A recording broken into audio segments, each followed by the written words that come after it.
Selamat datang di segmen analisa. Sekarang kita update kembali terkait dengan kasus Guru Supriyani yang merupakan guru SD Negeri 4 Baito, Sulawesi Tenggara yang saat ini sudah statusnya sebagai terdakwa karena laporan dari orang tua siswanya yang bernama Aibda Wibowo Hashim dan juga Nur Fitriana. Mereka yakin melaporkan guru ini yang melakukan penganiayaan terhadap buah hatinya yang berusia 6 tahun.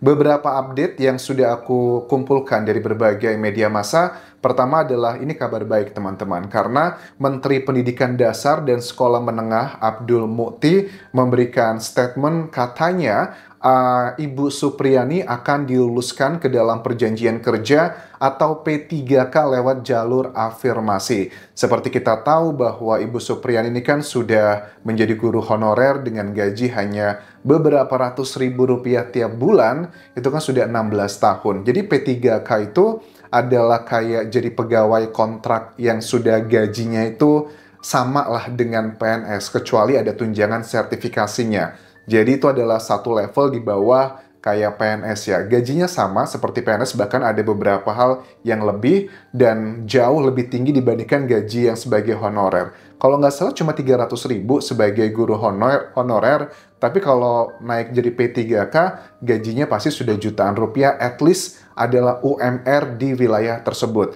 Nah, ada keterangan terbaru yang menurut aku juga temuan yang sangat janggal. Ini adalah keterangan dari Ketua Umum PGRI Unifah Rosyidi bahwa dari hasil temuan timnya ada beberapa hal yang membuat PGRI yakin bahwa Ibu Supriyani tidak bersalah. Pertama adalah gini, saya yakin tak ada guru yang berniat menyakiti muridnya. Setuju.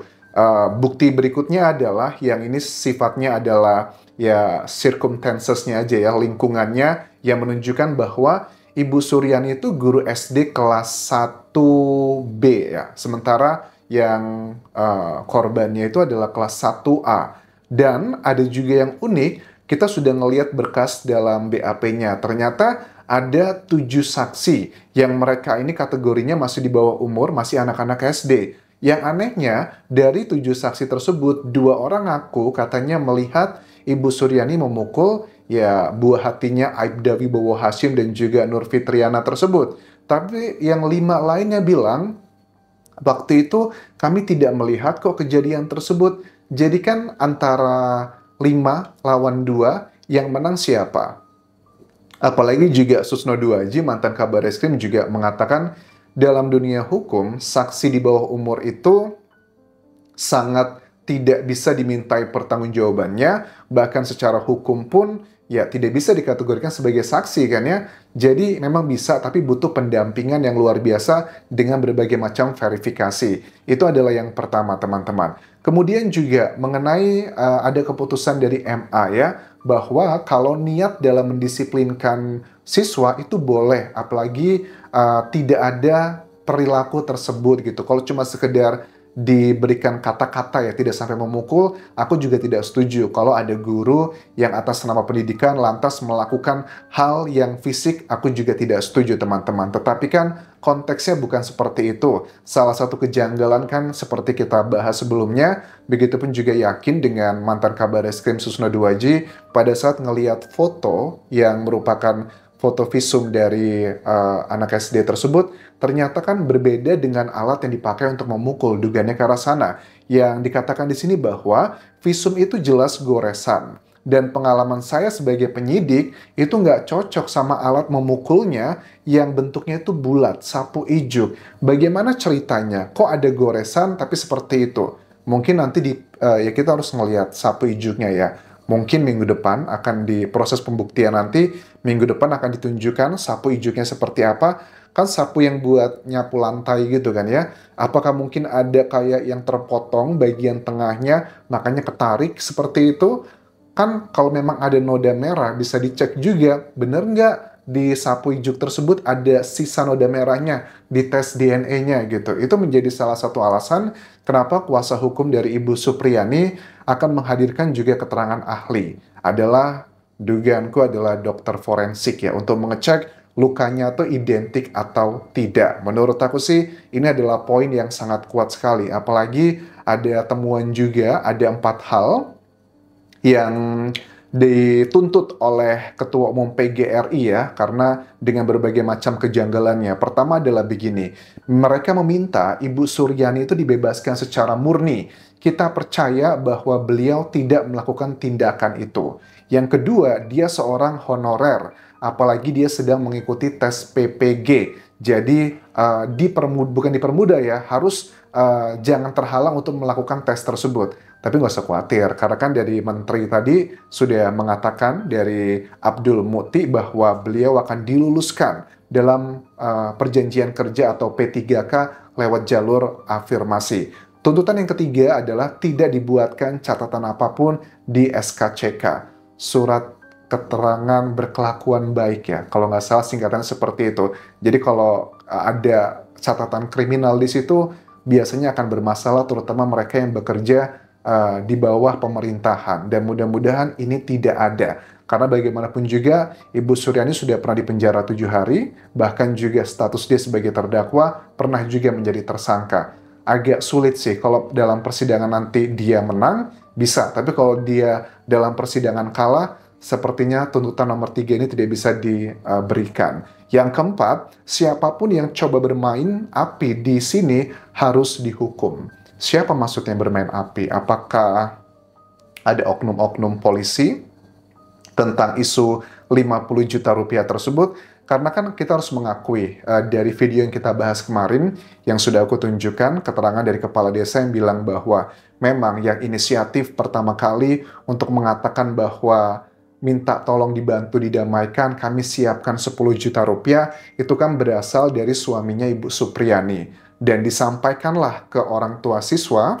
yang bernama Aibda Wibowo Hashim dan juga Nur Fitriana. Mereka bilang katanya nggak mau kalau cuma 10 juta. Sampai 5 kali di mediasi, akhirnya keluarlah kesepakatan dengan perantaranya mereka, katanya dikasih angka 5. Apa nih maksudnya 5? 5 besar. Apa maksudnya 5 besar? 5 juta, 500 ribu atau seperti apa? Bukan 50 juta. Pada akhirnya keluarga Ibu Supriyani bilang, ya sudahlah, kalau memang saya harus dipenjara, kita nggak punya uang sebanyak itu. Ya wajarlah, karena kan mereka bukan berasal dari kelas atas ya teman-teman. Apakah ada dugaan mengarah ke sana? Ya aku sih menduganya juga ada bagian yang sangat janggal ke arah sana. Karena misal dari menteri aja udah turun tangan, dari banyak pihak, aksi demonstrasi, itu common sense kita tuh, rasa keadilan kita itu ngerasa terganggu gitu loh. Jadi ada sesuatu hal yang memang tidak layak terjadi dan gak pantas dan juga sangat janggal. Nah, kemudian Susno 2J pun mengkritik ya dengan penetapan tersangka Ibu Supriyani ini. Pertama adalah begini, sebelum dijadikan tersangka harus ada 2 alat bukti yang kuat. Jadi ada 5 jenis alat bukti, keterangan saksi, keterangan ahli, keterangan terdakwa, petunjuk, dan juga surat. Dan kalau untuk masalah jumlah, ya itu jatuhnya kan sudah ada sih. Kalau masalah jumlah, formalitasnya sudah cukup sih 2 alat bukti seperti keterangannya jaksa gitu. Jaksa kan bilang karena sudah cukup secara formal 2 alat bukti, makanya ini sudah bisa disidangkan. Dan Susno 2J mengkritik sejak kapan yang namanya kebenaran itu poin utama yang dipertimbangkan hanya masalah formal, tentang 2 alat bukti, tentang jumlah atau tentang kuantitas. Yang namanya kebenaran itu harus berupa material, bukan sekedar formal. Melihat kontennya, melihat kualitasnya, masuk akal atau tidak. Jangan cuma gara-gara 2 alat bukti yang dipakai, yaitu adalah pertama keterangan ahli lewat visumnya, gambarnya, dan kedua adalah keterangan ahli juga lewat barang bukti, yaitu sapu, ijuk, kan tidak cocok. Harusnya juga dilihat make sense. Kira-kira masuk akal nggak dibentuk lukanya? Akan ada bagian-bagian yang berpikir yang untuk menginterpretasikan scientificnya di situ kan nggak cocok gitu. Nah, kemudian dari Susno 2J juga mengatakan bahwa sebenarnya profesi guru juga terlindungi itu dalam PP ya, tahun 2004 pasal 39 ayat 1 dan pasal 40 dan juga 41, yang intinya adalah kalau itu dilakukan dalam rangka pendidikan harusnya tidak dijadikan unsur pidana. Sekali lagi, to some extent, bukan berarti yang harus ada hal-hal yang sifatnya kayak kriminal, pemukulan. Aku juga tidak setuju. Untuk sesuatu hal gitu loh, mungkin diomongin, tapi tidak sampai yang ngerti lah kita kalau sudah terjadi penganiayaan itu beda cerita teman-teman. Makanya dari pihak Ketua PGRI meminta bahwa guru itu perlu dilindungi katanya. Harus ada undang-undang perlindungan yang jelas dan dibutuhkan tekanan publik agar profesi guru itu dapat dilindungi. Karena yang dialami oleh Ibu Supriyani ini ternyata bukan cuman kali ini aja, bahkan ada di beberapa tempat lainnya seperti di Lombok dan juga beberapa wilayah lainnya ada pelaporan-pelaporan seperti ini juga terhadap guru begitu. Jadi ya ini salah satu bagian yang sedang mencederai rasa keadilan bagi masyarakat Indonesia, makanya banyak yang protes dan kita lihat nanti dalam sidang di minggu depan akankah ada bukti-bukti kuat yang bisa disampaikan, ataukah memang Ibu Supriyani sebetulnya adalah dia pelakunya, ataukah dia hanya menjadi korban rekayasa kasus. Sampai jumpa lagi di video berikutnya. Tinggalkan like dan juga komen, subscribe channel YouTube ini, follow Instagram, Facebook pageku dan juga akun TikTok di Anjas Asmara. Sampai jumpa.